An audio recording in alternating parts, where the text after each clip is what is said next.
Let's discuss restoration of an occlusal cavity on a maxillary first molar. So in this video I covered direct composite bonding to an occlusal surface. If you want a complete library of all different types of direct bonding, subscribe to dentistrymasterclasses.com. There's a video library of all these different techniques. Press the link in the description below. You can see the decay in the maxillary first molar, the occlusal surface here, and this is the final restoration. And what you must remember is oftentimes there's not a large dark hole with decay. It's like a termite in a wall. It makes a small hole in the enamel because the enamel is so hard, and then once the bacteria breaks through the enamel by secreting the acid, it gets into the softer underlying dentin, and then it explodes. And the entire dentinal area of the tooth may be eaten away, and oftentimes we'll see a patient and they think they have a broken tooth. What they really have is a cave-in. The enamel has caved in to the undermined surface of the enamel of the dentin, because the dentin's eaten away. So this is a 33 carbide burr. You can see we've placed the rubber dam. You can refer to that in the library of the Dentistry Master Classes videos. You can see the decay once we break into the dentin. Now this is a coarse barrel diamond, and what I'm doing is I'm extending the preparation to the extent of the decay.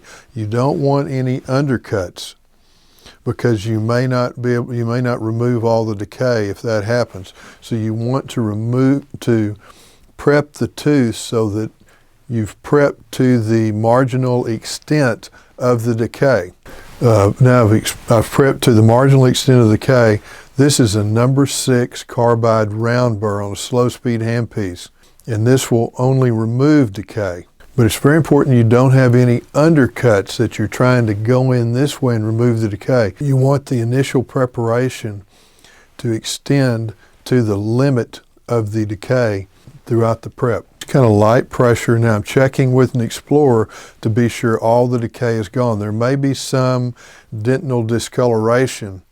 That's not a problem. You want to be sure that there's nothing sticky. So I'm going back with one more light round with this carbide round burr. Now there's infected and there's affected dentin. So you want to be sure to remove all the infected dentin. There may be a little discoloration around it. You can see all that brown is removed, and this is good solid tooth structure remaining.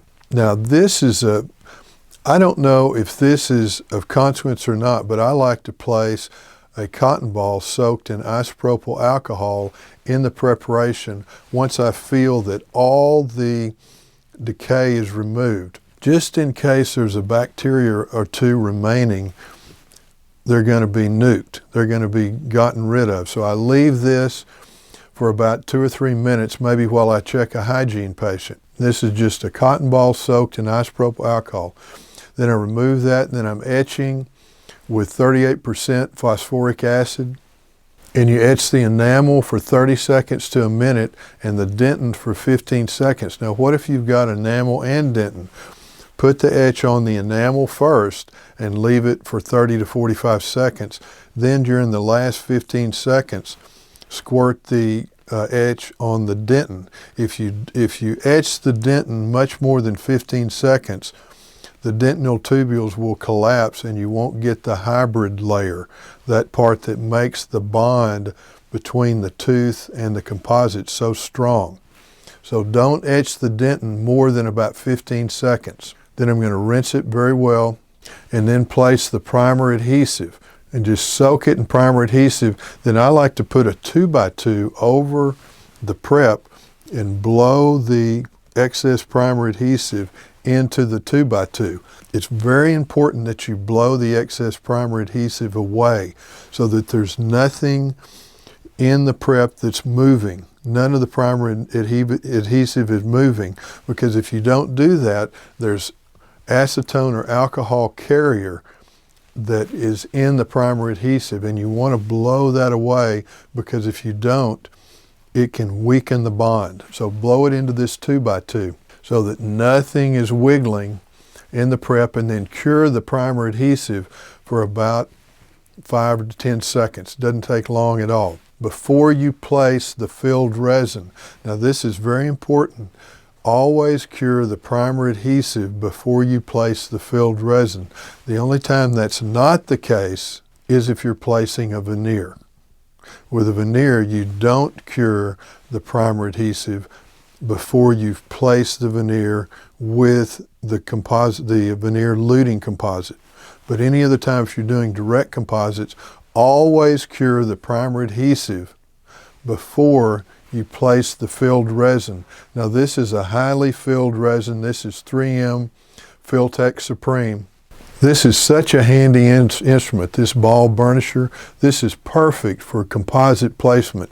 If you don't have some of these, I would recommend getting some, because this end is so ideal for contouring the filled resin. Just blend it into the edges. Then this is a cotton ball. I'm just wiping off some of the excess. Then I'm going to cure it. And normally I cure a filled resin for 40 seconds. And I try not to place more than about 1 millimeter or 2 of resin at a time. You want to layer it to be sure it's cured all the way through. And I cure each layer approximately 40 seconds with this Dimetron curing light. Then I'm checking the occlusion. And this is a number 6 carbide round burr on a high-speed handpiece, and there's the final restoration.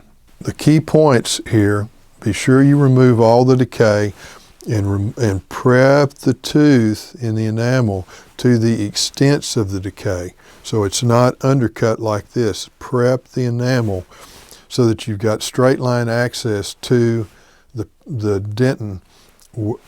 dentinal margins of the decay.